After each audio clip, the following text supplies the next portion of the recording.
I had always believed my marriage to Megan was strong. We had been together for over a decade, shared a home, and raised a child together. From the outside, everything seemed perfect. Friends often admired our bond, calling us an ideal couple. But over the past several months, subtle signs began to unsettle me.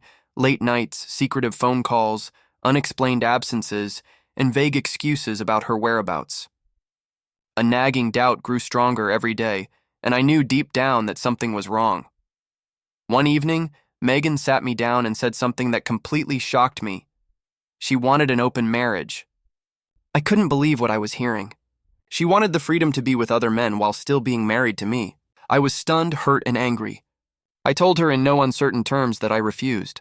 I wanted a faithful marriage built on trust and loyalty. She looked disappointed but claimed she needed more excitement, more freedom. I thought we could discuss it and work through our differences, but I had no idea how far this would go. Within weeks, my worst fears were realized. Megan began seeing someone else behind my back. I noticed the late-night texts, the hidden phone, and strange excuses about work or friends. My heart sank. I realized that her desire for an open marriage was just a cover for her infidelity.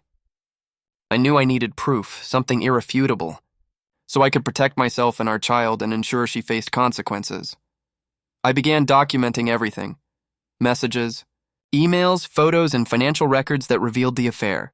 Every detail mattered: the dates, the planning, and the audacity of her deception.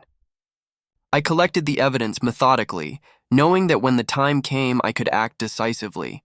Once I had enough proof, I filed for divorce immediately.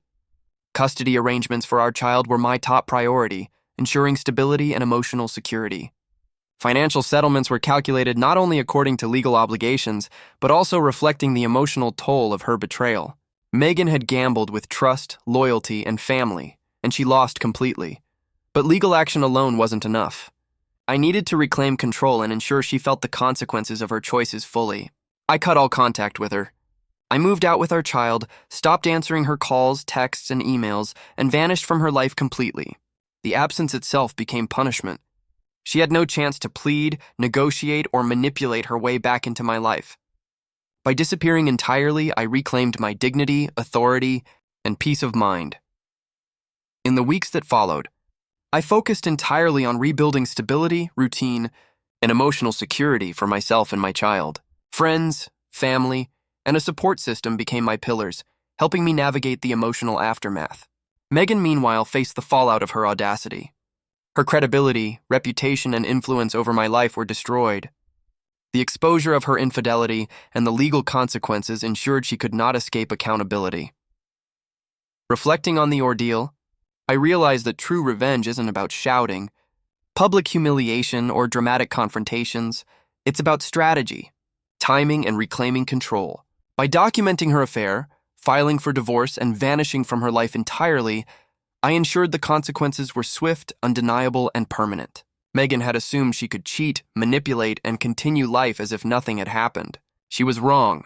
Over time, the shift in power became undeniable. Megan attempted to reach out, apologize, and manipulate situations to regain control, but I ignored every attempt. Each effort she made to assert influence over my life failed. Meanwhile, I focused on what mattered most: my child, my stability, and the future I deserved. The humiliation and fallout she faced became a natural extension of her choices, a reminder that betrayal has costs. Ultimately, this story is one of betrayal, accountability, and personal empowerment. A cheating wife believed she could demand freedom, deceive her family, and continue life as if nothing had happened. But strategy, evidence, legal action, and decisive withdrawal ensured justice. Megan gambled with trust and she lost. The lesson was clear: betrayal has consequences, and some actions cannot be forgiven, forgotten, or ignored. This experience also taught me an important truth. Sometimes, the most effective revenge is not about confrontation or anger. It's about reclaiming your life, protecting those you love, and ensuring deceit cannot continue unchecked. By acting strategically, patiently, and decisively, I turned a moment of heartbreak and humiliation into one of empowerment and control. In the end, my actions were not just about punishing Megan. They were about reclaiming my dignity, authority, and ability to move forward without manipulation or deceit in my life. Vanishing from her life completely was my ultimate statement. I would no longer allow her betrayal to disrupt my world. I rebuilt my life on my own terms, ensuring that my child and I would be safe, respected, and free from the chaos her choices had caused.